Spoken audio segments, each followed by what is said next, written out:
The planet Nestera shimmered like a jewel in the void, a testament to humanity's resilience and dreams of expansion. Settled only a decade ago, it had become a haven for humanity's young. Lush valleys and towering forests surrounded the settlements, where laughter and the hum of life filled the air. Nestera was more than a colony. It was humanity's promise of a brighter future. Ellis Kale watched his son, Lorian, chase fireflies near the edge of the settlement's biodome. His wife, Adira, smiled faintly as she arranged dinner on the family's solar-powered terrace. Moments like this were rare, even on Nestera. Ellis, a veteran of humanity's colonial forces, had sought peace after years of conflict. For Lorian, the colony represented safety, a world untouched by the shadow of war.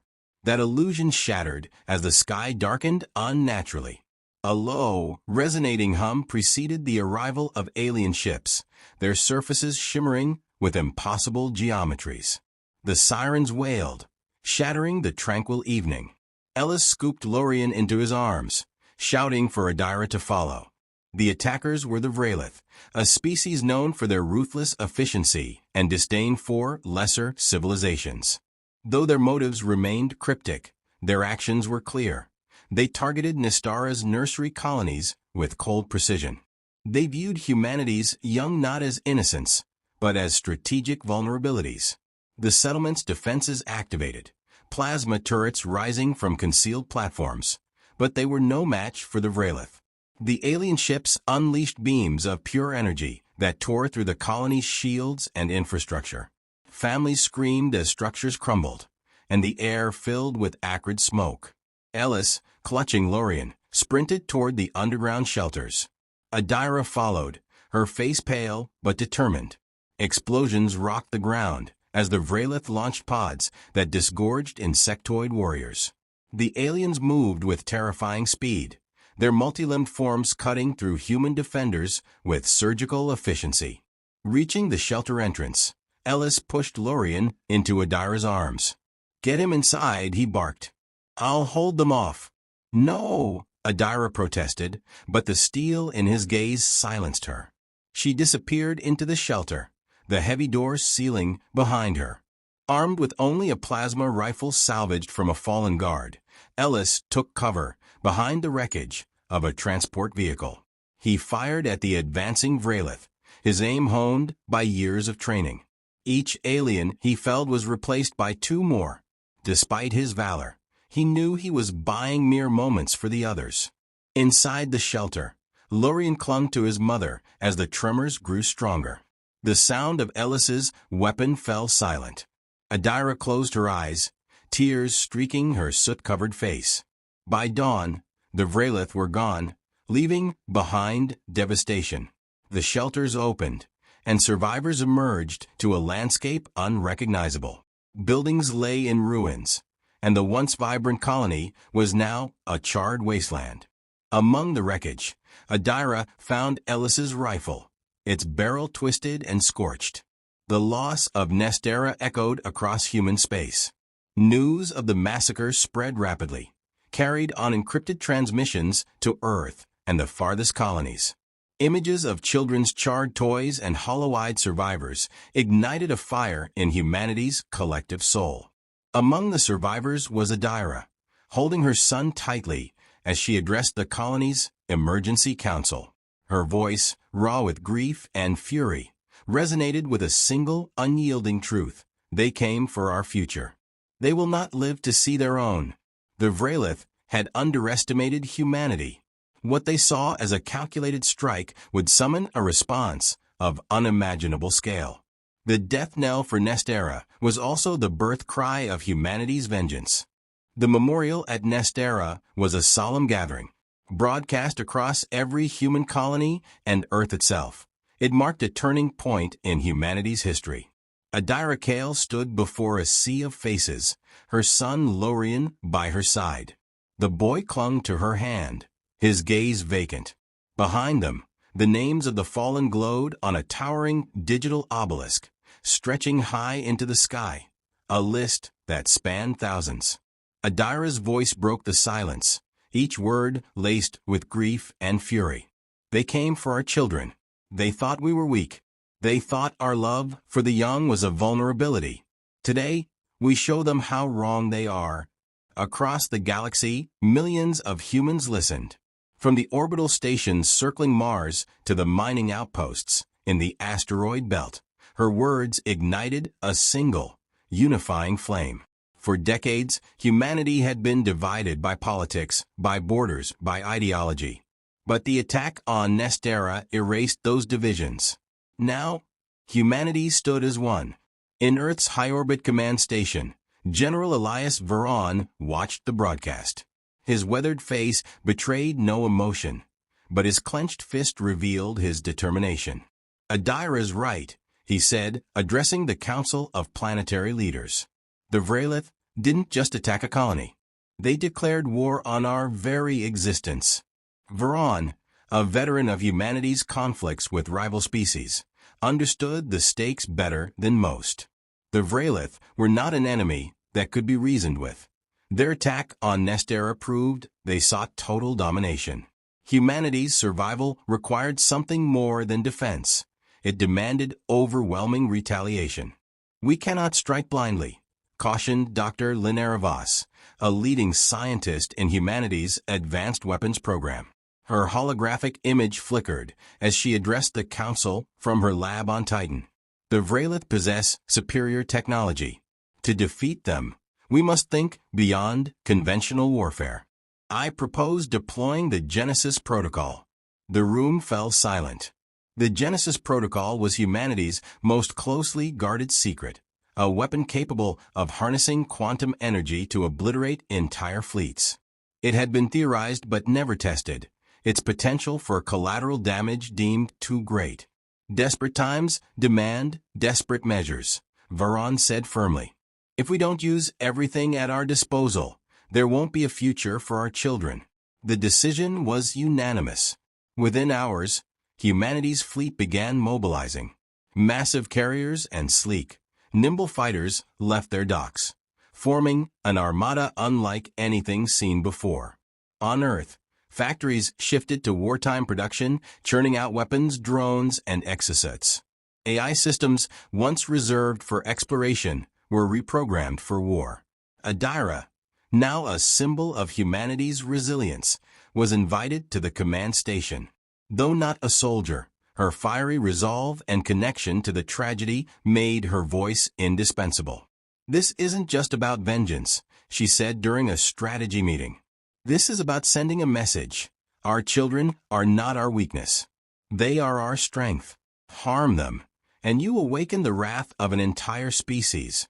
The final act of unity came in the form of a broadcast to the Vrelith. General Veron, flanked by Adira and the Council, stood before the camera. His voice was calm, but his words carried the weight of an entire species. To the Vrelith High Command, he began, "Your attack on Nestera was a mistake. You sought to exploit our compassion, our love for the young.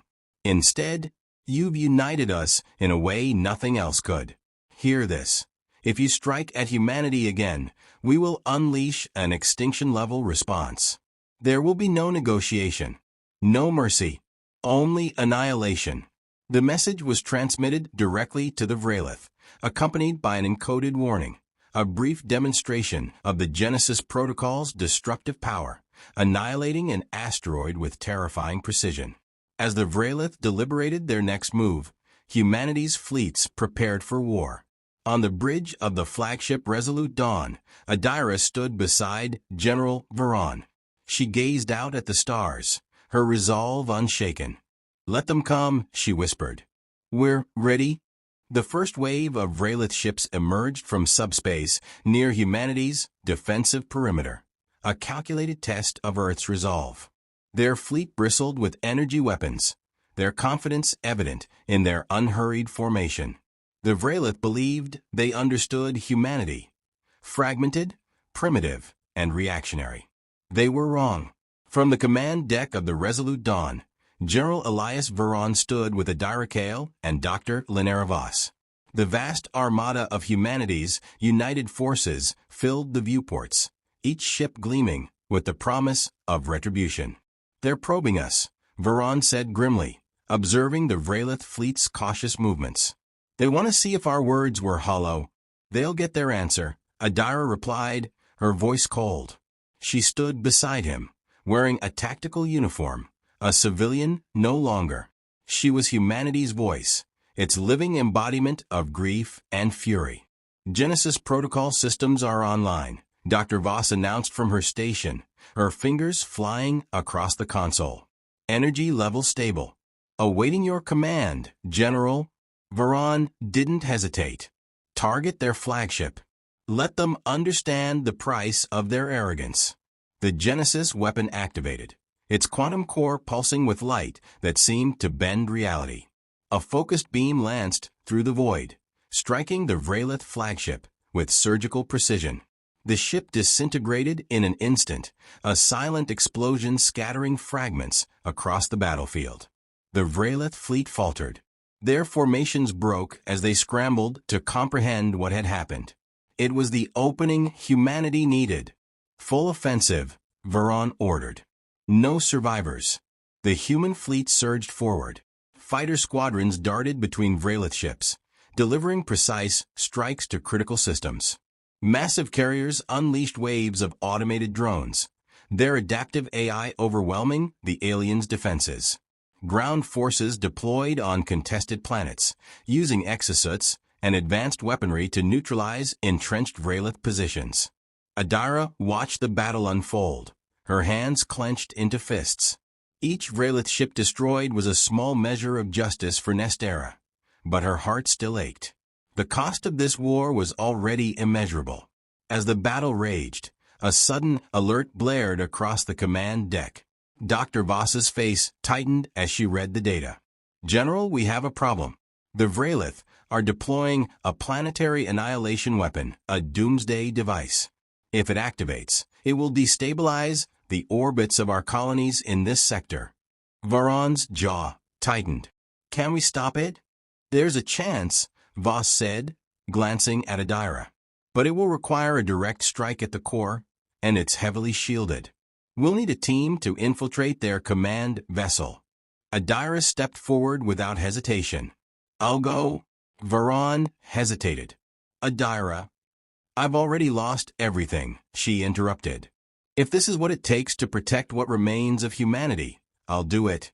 Within hours, Adira led a team of elite operatives onto the Vralith command ship. The infiltration was brutal, the corridors teeming with alien warriors. Armed with experimental weapons provided by Dr. Voss, the team fought their way to the device's core. The final confrontation came in the form of a towering Vralith commander, its exoskeleton glistening with energy. Adira faced it head-on, her heart pounding, but her resolve unshaken. As her team engaged the creature, she activated the core's self-destruct sequence. "Adira, you need to get out." Varon's voice crackled over her comms. "No," she replied softly, her gaze on the countdown timer. "This is my fight." The explosion was visible even from the distant fleets. The Vralith command ship disintegrated, taking the doomsday weapon with it. Humanity's forces rallied, delivering the final blow to the Vralith fleet.